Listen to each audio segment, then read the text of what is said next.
Assalamualaikum students, how are you all? I hope you all will be fine. As you know, we are on chapter number 2, programming in C, and today we will discuss the topic programming languages. ठीक है, हम यहाँ से programming language को पढ़ना start करेंगे. A programming language is a language which is understood by computer. Programming language को कौन understood करता है, कौन समझ सकता है? Computer. ठीक है. It is designed to give instruction to computer to perform a specific task. ठीक है. इसको डिज़ाइन किया जाता है, ठीक है, ताकि ये इंस्ट्रक्शंस दे सके कंप्यूटर को, कंप्यूटर जो है वो स्पेसिफिक टास्क जो है परफॉर्म कर सके. It is use to write computer programs. क्यों यूज़ किया जाता है? It is use to write computer programs को जो है ना राइट किया जाता है. Programming language can be classified into 2 categories. Number 1 is low level languages and high level languages. ठीक है. सो प्रोग्रामिंग लैंग्वेजेस जो हैं वो 2 कैटेगरीज में क्लासिफाइड करती हैं. Number 1 is low level languages and high level languages. ठीक है.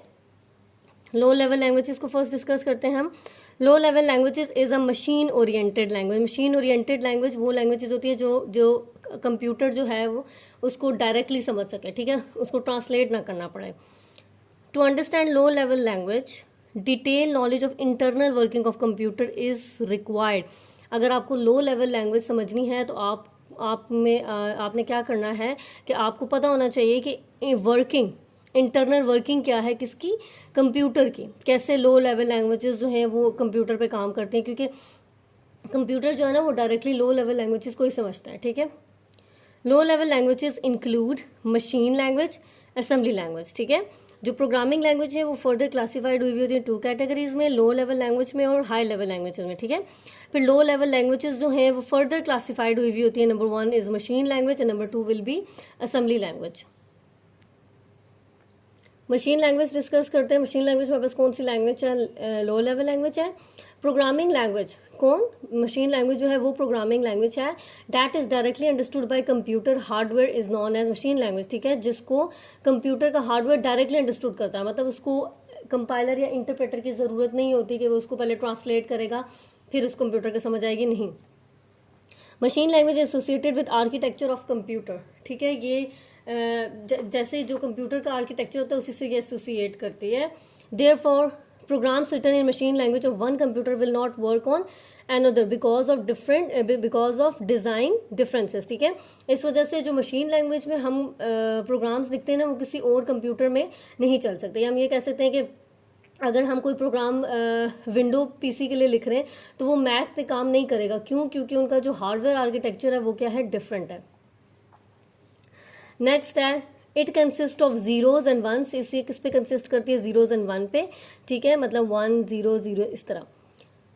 उसके बाद it is almost impossible for human to use machine language because it's entirely consist of numbers. ठीक है, जो ह्यूमंस होते हैं वो इसको इजीली समझ नहीं सकते. ठीक है, मतलब जो एक्सपर्ट होंगे मशीन लैंग्वेज में वही इसको जो है वो गेट कर सकते हैं, लेकिन बाकी डिफिकल्ट होता है. देखो जो हमारे पास लैंग्वेज होती है ना वो सारी, सपोज करो मैंने ऐड का ऑपरेटर, और ऐड का ऑपरेटर का जो हमारे पास बाइनरी होती है वो होती है 0 1 0 1 0 1 0 1. सपोज कर लेते हैं हम इसको. ठीक है, ये बाइनरी होती है.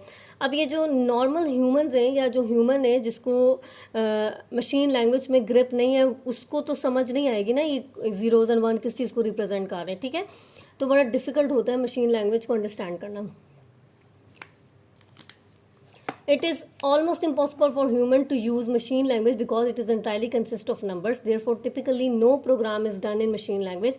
इस वजह से कोई भी जो प्रोग्राम है मशीन लैंग्वेज में नहीं लिखा जाता. Instead assembly language and high level language. ठीक है, जो practically no programming is done in machine language. इस वजह से कोई प्रोग्रामिंग जो है वो मशीन लैंग्वेज में नहीं की जाती. पॉसिबल ही नहीं है. ठीक है, आपको जो है वो अगर ए लिखना है, सपोज करो ए लिखना है तो ए की आपको बहुत बड़ी बाइनरी लिखनी पड़ेगी.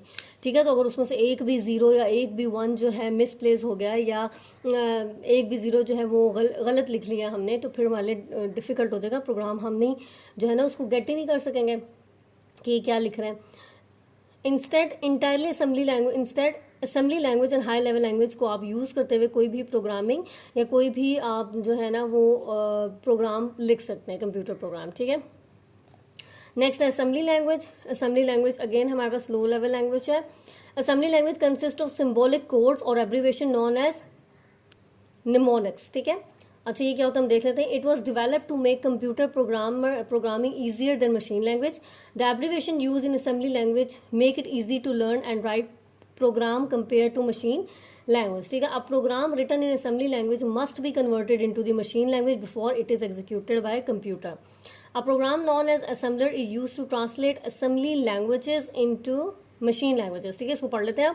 अच्छा, जो असेंबली लैंग्वेज होती हैं ये हमारे पास कुछ सिंबॉलिक कोड्स होते हैं, उन पे जो है ना ये डिपेंड करते हैं। सिंबॉलिक कोड्स का मतलब ये कि अगर मुझे सपोज करो लो लेवल लैंग्वेज जो मेरे पास मशीन लैंग्वेज है, मुझे ऐड करना है, तो ऐड का हमारे पास ऑपरेटर जो होता है उसका साइन, उसकी जो असेंबली लैंग्वेज होगी ना वो मशीन लैंग्वेज होगी ना कुछ इस तरह होगी, ठीक है।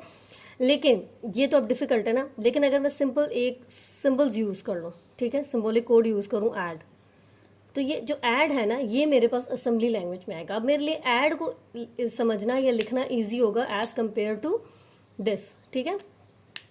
तो ये जो हमारे पास एब्रिवेशंस होती हैं इनको हम क्या कहते हैं,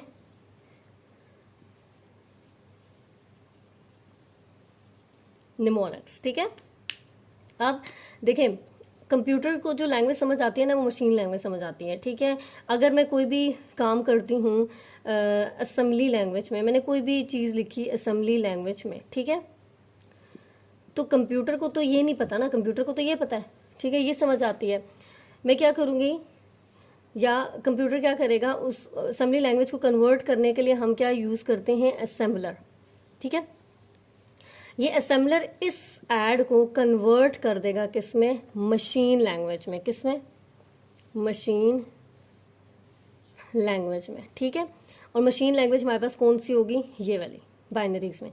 अब कंप्यूटर को समझ आ जाएगी कि भाई हाँ ये इसने क्या कौन सा सिंबल ऐड किया, ये क्या लिखा है इसने, ऐड लिखा है, ठीक है। आगे पढ़ते हैं। Some important characteristics of assembly language के कुछ important characteristics है। Number 1, assembly language allow programmer to have access to all the special features of computer they are using. Certain types of operation which are not possible in high level languages are easily programmed using assembly languages, ठीक है। कुछ ऐसे operations होते हैं जो high level languages जो हैं वो उनके लिए possible नहीं होता, ठीक है।